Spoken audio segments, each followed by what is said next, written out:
There is a generational defining player right in front of us. One whose game mirrors that of guys like Dwayne Wade, Chris Paul, and maybe even Kobe Bryant. This is a guy who has potential to become the greatest point guard in Oklahoma City Thunder history.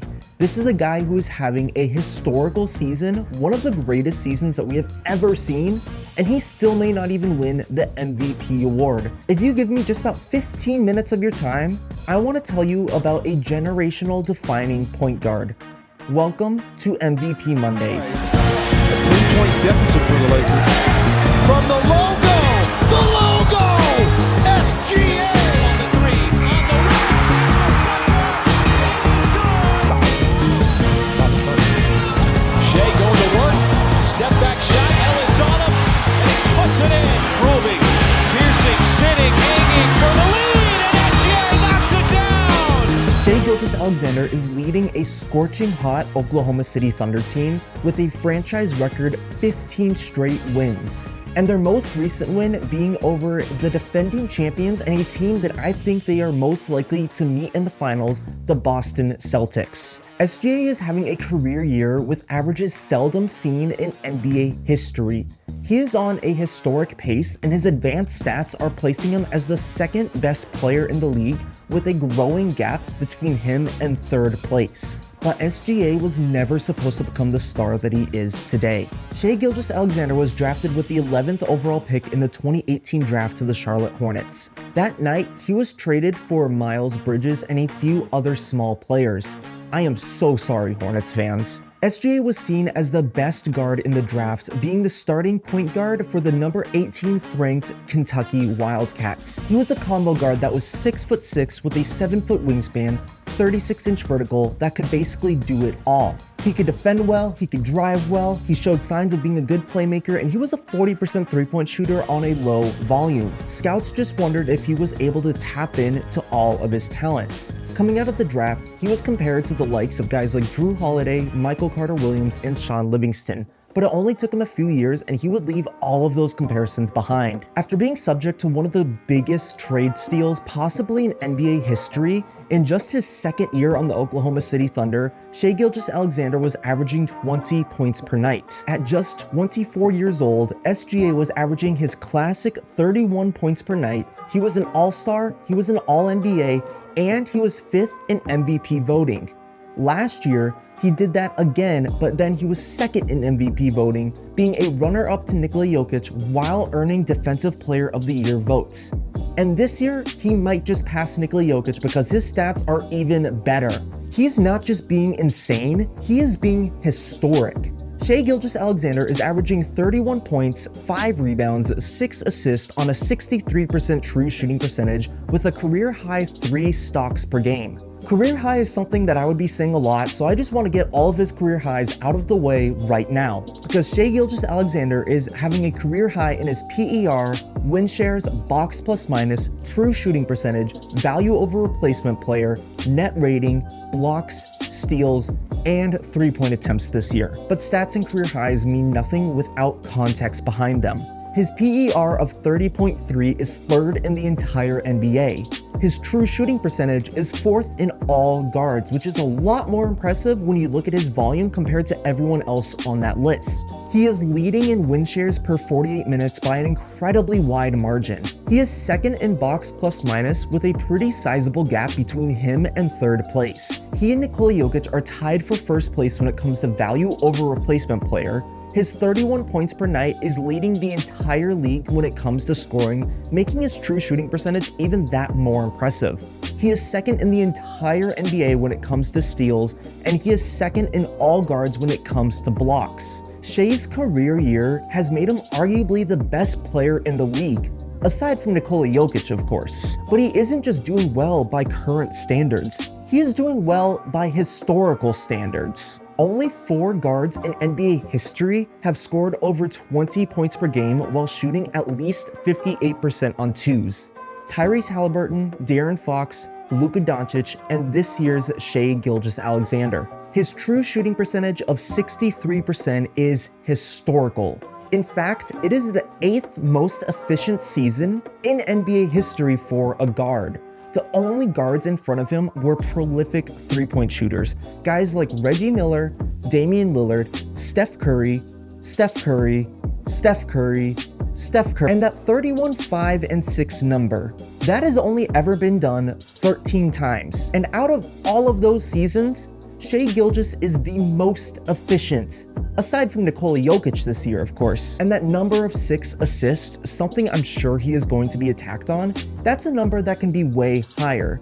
You see, Shai Gilgeous-Alexander is 28th in the league when it comes to assists per game. However, he is around 15th in the league when it comes to potential assists per game. Nearly nobody else in the top of the league for assists has such a wide variety on their assist versus potential assists. And this is likely because the Oklahoma City Thunder are not a good three-point shooting team. At the time I make this, they are around 19th in the entire NBA. Meaning, if the Thunder were an above average or even a good three-point shooting team, Shai Gilgeous-Alexander could easily be averaging probably 8 or even 9 assists per night. Right now, he is on pace for the 12th most win shares and the 12th best box plus minus ever. His PER is just outside of the top 30 best PERs in a season ever. And his value over replacement player, which is calculated as totals, puts him on pace to be about top 15, dare I say it, ever. Every single part of Shai's season this year has been historical, and that is why he is probably the best player in the league statistically. Aside from Nikola, but historical numbers mean nothing if the game film doesn't back it up. So what better to look at his game against the defending champion Boston Celtics to show just how good Shai Gilgeous-Alexander is. That night, he had an efficient 30 points, 11 rebounds, 6 assists, 3 steals, 2 blocks, and he propelled a massive second half against one of the best defenses that we have seen. When looking at Shai Gilgeous-Alexander, it all begins with his speed and his quick first step. It takes just one crossover and he gets lower than Jaylen Brown. And there's an old rule in basketball that the player who gets lower will win.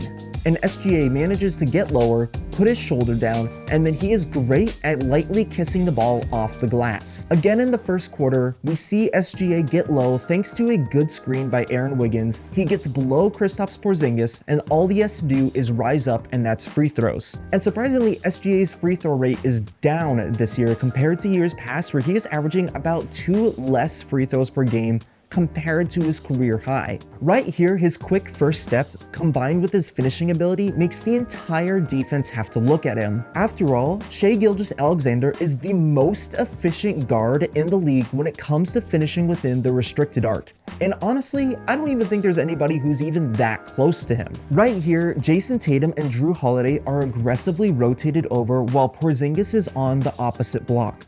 Shai passes out and Holiday is too late to rotate back, and that's a wide open shot. And speaking of SGA's playmaking, that is something that he does incredibly well, and that is something that actually reminds me of Chris Paul. And I think Chris Paul's influence from when he was on the Oklahoma City Thunder could be something that plays into this. Just look at how he snakes in and out of the paint and how he handles himself both in the pick and roll and around the mid-range. In this first clip, similar to the other drive, Wiggins sets a screen for Shai and he penetrates in.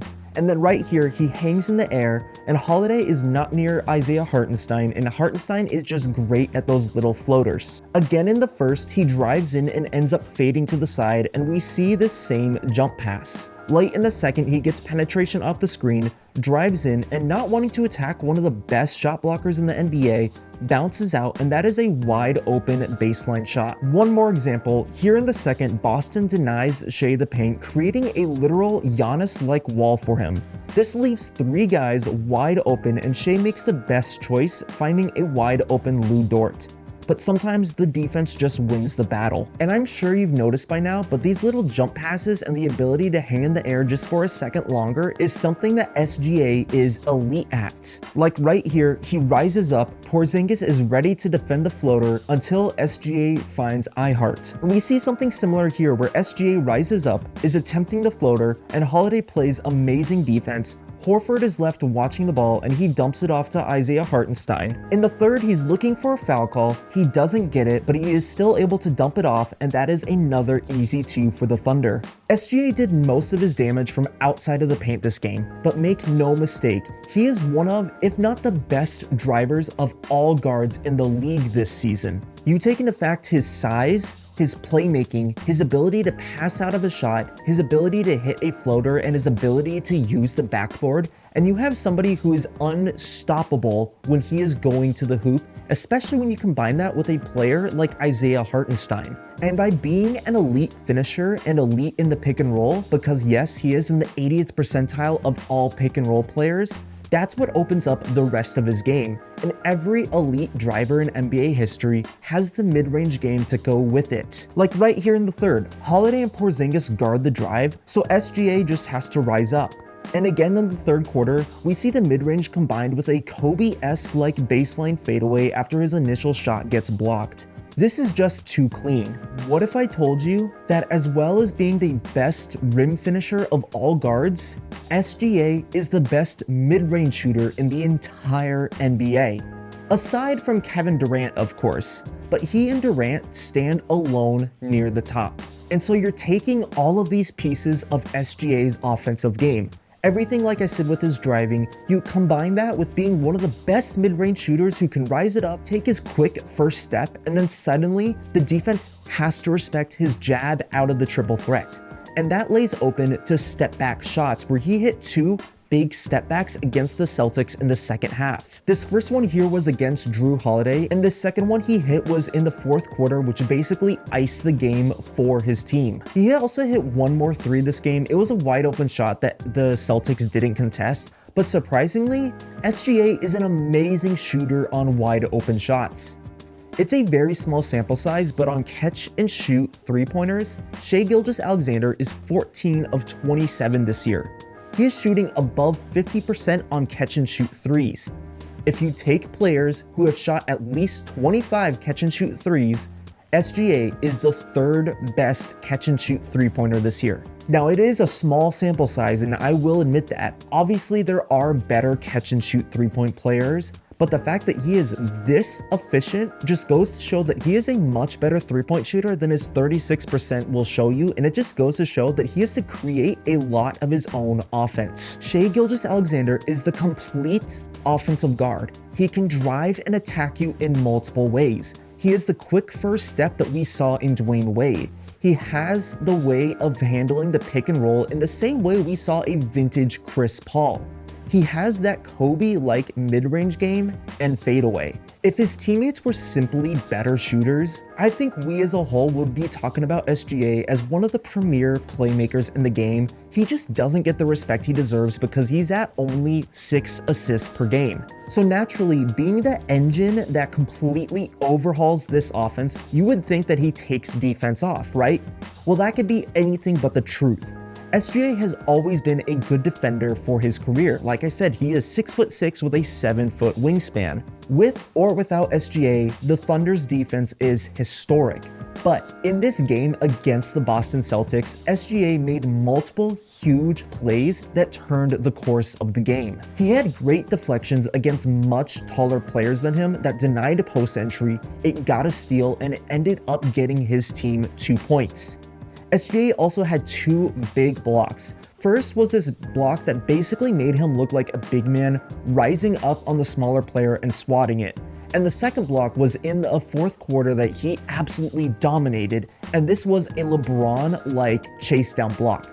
He blocks the shot and then goes back and gets the assist, and the Thunder dominate the Celtics in the second half. While Lou Dort is typically the primary attack defender for the Thunder, SGA is just one of the many reasons as to why this defense is so elite. If he switches onto you, you're in trouble. If he rotates off ball, you're in trouble because of his speed and his length. He is great at closeouts. You have one of the fastest players in the league with a 7-foot wingspan, so like some other guys that we have seen, he can go to the block to the corner to contest a shot. So let's briefly talk about the dominance of the Oklahoma City Thunder. They have the 2nd best offense in the NBA with SGA on the court, and they have the #1 defense, in my opinion, in NBA history when you factor in how hard it is to stop modern NBA offenses. And the Oklahoma City Thunder have the #2 net rating in the entire NBA, I think. Wait 1 second. Let me say that again. The Oklahoma City Thunder have the number 2 net rating in NBA history. Aside from the Chicago Bulls, of course, they have the 4th best margin of victory ever, and that could be shown in how they defeated the defending champions who had Porzingis and Horford and Brown and Tatum and White. They defeated that team by 13 points. And this current Oklahoma City Thunder team that isn't a great shooting team by modern NBA standards is possibly the greatest defense ever and needs, I need to emphasize, needs Shai Gilgeous-Alexander to be a top 10 offense. That team is on pace to win 70 games. Only 2 teams in NBA history have won more than 70 games. And that, combined with his historical season and stats, is why I think SGA might just win the MVP over Nikola Jokic. Now, Jokic, as I've obviously alluded to in this video, is having possibly the greatest individual season in NBA history.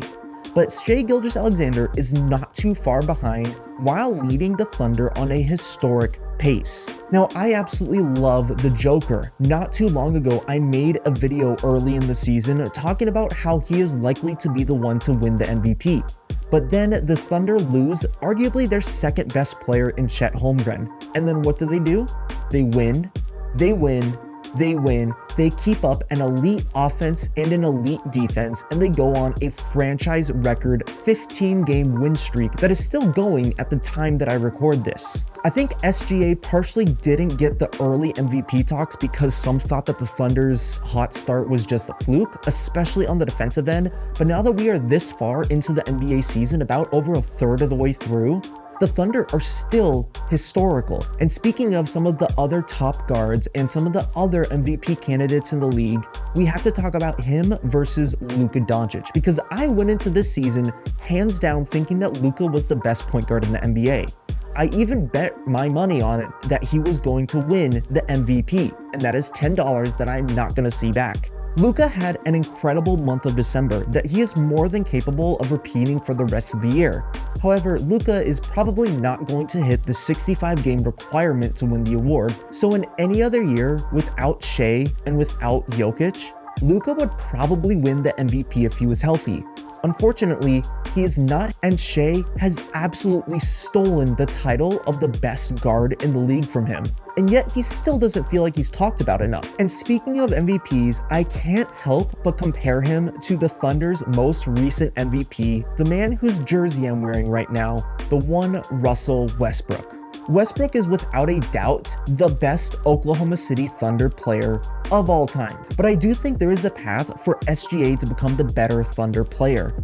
And I think that would require SGA to do 3 things. First off would be playing in Oklahoma City for as long as Westbrook, which is something he is more than capable doing. Westbrook played for OKC for 11 years and Shai is already played for 6 years. Second would be to get enough MVP win shares or to win the same amount of MVPs as Westbrook. And the third thing, and something that I think is also incredibly likely this season, is for Shai Gilgeous-Alexander to do the thing that Westbrook couldn't.